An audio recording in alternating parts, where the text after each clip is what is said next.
মদত দাও।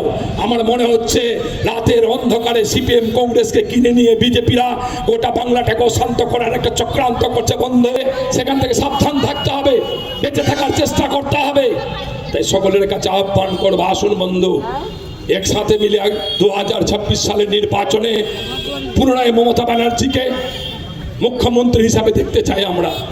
আর আমাদের যে এসআইয়ের যে আমাদের 11 তারিখে খসড়া ভোটার তালিকা বেরাবে, সে খসড়া ভোটার তালিকা দ্রুত গতিতে দেখতে হবে বন্ধু। তালিকা থেকে আমাদের সাধারণ মানুষের মালদাবাসীর নাম কাটার চেষ্টা করবে, আমাদেরকে মৃত্যু বলে ঘোষণা করা অ্যাবসেন্ট ভোটারের নামের তালিকা আমাদেরকে ঢুকিয়ে দেওয়ার চেষ্টা করবে।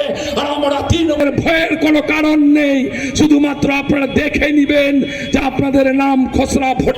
আমি আশা রাখবো বন্ধু, আগামী দিন যত ভয়ঙ্কর হোক না কেন, ভয়ঙ্কর দিন আমরা দেখেছি। রবার্ট ক্লাইভের আমরা পিছু পা হয়ে যায়নি। সেদিন বুক চিতিয়ে সিরাজউদ্দৌলা রবার্ট ক্লাইভের বিরুদ্ধে লড়াই করেছিলেন। মির্জাফর তখনও ছিল। সেই মির্জাফররা সেদিন বাংলাকে আর গুলি থেকে বের করে। আজকে বিজেপির লোকদেরকে আমরা দেখছি যে পশ্চিমবঙ্গের ক্ষমতা দখলের লোভে তারা বিভিন্ন ধরনের অশ্রাব্য বক্তব্য রাখছে, অশালীন বক্তব্য রাখছে, যেটা দিয়ে সাম্প্রদায়িক সম্প্রীতি বিঘ্নিত হতে পারে। পশ্চিমবঙ্গে সাম্প্রদায়িক দাঙ্গা লেগে যেতে পারে এবং সেখানে প্রচুর মানুষ ক্ষতিগ্রস্ত হতে পারে। তারা কিছু পরোয়া না করে মানুষের লাশের উপর দিয়ে নবান্নর ক্ষমতা দখল করতে চায়। আমাদের বক্তব্য, যে মাথার ভিতরে এই ধরনের শয়তানি বুদ্ধির প্রশ্রয় করেছে, ঘোর তৈরি করেছে, সেই মাথাটাকে ভেঙে চুরমার করে দেওয়া হবে, যাতে শয়তানরা সেখানে প্রশ্রয় দিতে না পারে, পশ্চিমবঙ্গের শান্তি বিঘ্নিত করতে না পারে। হিংসার রাজনীতির কথা বলছেন বারবার। শান্তি, যে বাংলা শান্তিতে থাকে, মমতা ব্যানার্জির হাত ধরে যে বাংলা শান্তিতে রয়েছে, সেই বাংলায় হিংসার কথা বলছেন, সেটা দল বিরোধী কাজ হচ্ছে না। আমরা হিংসার কথা একবারও বলি। আমি বলছি গণতান্ত্রিক হাতড়া দিয়ে মাথাটা ভেঙে চুরমার করে দিব তাদের, যারা পশ্চিমবঙ্গের সাম্প্রদায়িক সম্প্রীতি বিনষ্ট করতে চাইছে। হ্যাঁ, মাথাটা ভেঙে চুরমার করে দিব তাদের, যারা সর্বক্ষণ ধরে পশ্চিমবঙ্গের সভ্যতাকে, সাম্প্রদায়িক সম্প্রীতিকে, ধর্মনিরপেক্ষতাকে ধ্বংস করে ক্ষমতার লোভে, শুধু ক্ষমতা দখলের লোভে এই প্রচেষ্টাটা করছে। তাদের মাথার খুলি আজকে বলছি, এখনও বলছি, সব দিনই বলবো, সেই মাথার খুলি রাখা যাবে না যে মাথার খুলি মানুষকে বিভ্রান্ত করে, বিব্রত করে, মানুষকে ধ্বংসের মুখে নিয়ে চলে যায়।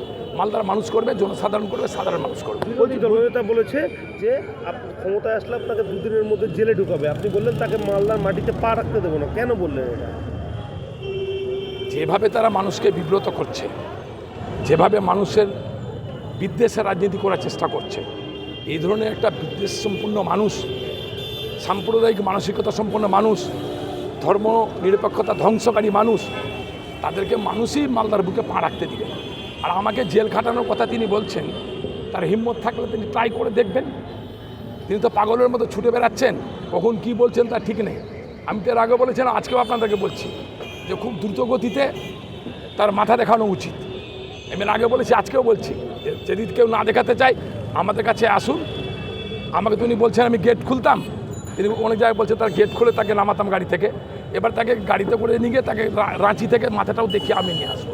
বলছি, আপনি বললেন সিপিএম কংগ্রেসকে টাকা সাপ্লাই করছে হচ্ছে বিজেপি, কেন বললেন এটা? একবারে সত্যি বলেছি, কারণ সিপিএম নিজেও জানে যে আমার কিছু নাই পশ্চিমবঙ্গে, এসে শুধু তৃণমূল কংগ্রেসে গাল দেওয়া, তৃণমূল কংগ্রেসের নেতাদেরকে গাল দেওয়া, তৃণমূলের নেত্রী, জননেত্রী, জনপ্রিয় নেত্রী, জননেত্রী, সকলের অন্তরের যিনি বাস করেন, তাকে অশ্রাব্য ভাষায় এই সিপিএমের কয়েকজন আটটা পাট্টা গায়ে বাছুররা গাল দিয়ে বেড়াচ্ছে। তো তাদের তো অস্তিত্ব নেই। তো তারা নিশ্চয় বিজেপির কাছ থেকে রাতের অন্ধকারে গোপন আঘাত করার মধ্য দিয়ে তারা সেখান থেকে অর্থ সাহায্য পাচ্ছে। তারা ছুটছে কি করে? তাদের তো অস্তিত্ব বিপন্ন, তারা ছুটছে কি করে? আমার মনে হয়েছে এটা ঠিক নাও হতে পারে। বলছি, সিপিএম কি ক্ষমতাসীন হচ্ছে, আবার ক্ষমতায় ফিরে আসতে চাইছে, আবার লড়াই করতে চাইছে, আপনার সেই ব্যবস্থা দেখে কি ভয় পাচ্ছেন? না, স্বপ্ন দেখাটা তো আর অবাস্তব নয়। সমস্ত মানুষই স্বপ্ন দেখে আমার যদি দুটো পাখা হতো তাহলে আমি আকাশে উঠতাম। সমস্ত মানুষ স্বপ্ন দেখে আমার যদি পাখা থাকতো আমি মাছ হয়ে সাঁতার কাটতাম। স্বপ্ন দেখাটাকে অসম্ভব আছে। আপনিও জানেন, আমিও জানি, সাধারণ মানুষও জানে যে সিপিএমকে আর মানুষ পশ্চিমবঙ্গের বুকে পা রাখতে দিবে না, ক্ষমতায় আসতে দিবে না, এটা সকলেই জানে। তারা কিছু মানুষ ওই যে বললাম রাতের অন্ধকারে গোপনতাতে অর্থ নিয়ে তারা টিকে থাকার চেষ্টা করছে তাদের লাল ফ্ল্যাগ হাতে করে। তাতে কি তৃণমূল কংগ্রেসের ক্ষতি হতে পারে এই আশঙ্কা করছে? তাহলে পশ্চিমবঙ্গে এমন কোনো শক্তি এখন পর্যন্ত জন্মায়নি যতদিন মমতা ব্যানার্জি আছেন তাকে সরিয়ে দেবার কোনো ক্ষমতা কোনো শক্তি পশ্চিমবঙ্গে নাই, কারণ মানুষ তার সাথে আছে, জনসাধারণ তার সাথে আছে। বলছি আজকে হুমায়ুন কবির বাবরি মসজিদের জন্য ভিত্তি স্থাপন করেছেন, কীভাবে দেখছেন এটা? তার ওটা ব্যক্তিগত ব্যাপার, ওটা প্রশাসনিক ব্যাপার, সেখানে আমরা বলতে চাই না। প্রশাসন আছেন, সেখানকার মানুষই ঠিক করে দেবেন কিছুদিন পরে যে তিনি ঠিক কাজ করেছেন না ঠিক কাজ করেছেন। এই সম্পর্কে ধর্মীয় স্থান সম্পর্কে আমি কোনো বক্তব্য রাখতে চাই। আপনার কি সমর্থন আছে এই বাবরি মসজিদ হোক বাংলার বুকে?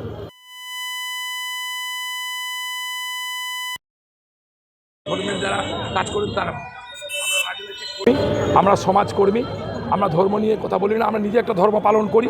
আমার সাথে দাঁড়িয়ে এখানে আশিস কুণ্ডু আরেক দাঁড়িয়েছেন নজরুল হাফিজ, তিনি আরেকটা ধর্ম পালন করে বলে ধর্ম নিয়ে আমরা রাজনীতি করতে চাই না।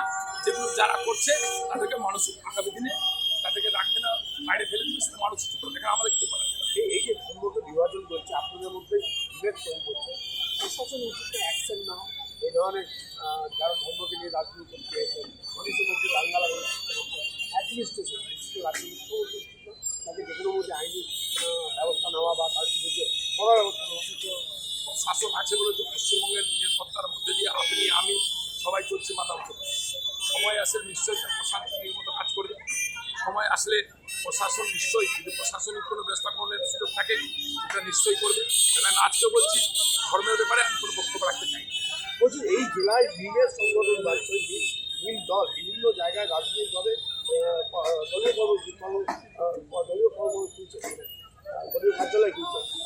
এক্ষেত্রে তৃণমূল কংগ্রেস এইভাবে ভয় পাচ্ছে মিলের মধ্যে যারা এইভাবে এখানে এসে হাজির হচ্ছে বাংলার সেখানে কি আপনি উচ্ছিষ্ট খাবার ডাস্টবিনে ফেলা, ওটাও খাবার, তার মধ্যে তরকারির অংশ থাকে, মাছের টুকরো থাকে, তার মধ্যে ভাত ডাল থাকে, সেটা কিন্তু খাবার বলা যায় না, পাতে দিলে কেউ খায়। ডাস্টবিন মালদায় মিলেও জন্মগ্রহণ হচ্ছে, ডাস্টবিন থেকে উঠে আসছে, ওরা কিছু খাবার নেই। এখানকার সংখ্যালঘু মানুষরা বিগত দিনে মমতা ব্যানার্জির সাথে ছিলেন, আজকেও মমতা ব্যানার্জির সাথে আছেন, আগামী দিনে মমতা ব্যানার্জির সাথে থাকবেন, কারণ তারা পশ্চিমবঙ্গের বুকে নিরাপত্তার মধ্য দিয়ে উভয় সম্প্রদায়ের মানুষ একসাথে ভাই ভাই এসে বসবাস করার সুযোগ মমতা ব্যানার্জি করছে।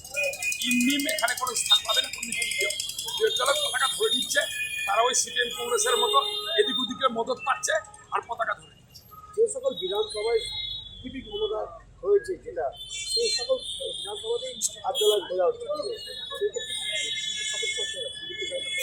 আমি তো আপনাকে বলেন একটা আর্থিক সহযোগিতা কেউ করছে, যদি মিম মতো শক্তিশালী ডাক্তার 40 বছরের মিম ভারতবর্ষে আজ পর্যন্ত 2-4-5টা সিট ছাড়া এখানে ওখানে কোনো জায়গায় কোন বড় ধরনের আসন দল করতে তারা পেরেছে। যদি মুসলমান মানুষেরা সংখ্যালঘু মানুষরা মিমকে যদি ধর্মের নামে যদি স্বীকারই করতেন, মান্যতা দিতেন, তাহলে মিম আজকে অনেক জায়গায় বড় জায়গায় পৌঁছে যেতে পারতো। উচ্ছিষ্ট খাবারের মতো কিছু কিছু জায়গায় কিছু মানুষ ভুল বুঝে তাদেরকে ভোট দিয়ে 2-1টা আসন জিতিয়ে দিচ্ছেন। মিম টিম এগুলো পশ্চিমবঙ্গের মানুষ সংখ্যালঘু মানুষ এটাকে মানছে না, মানবে না, কোনো রকমের দিকে পাত্তা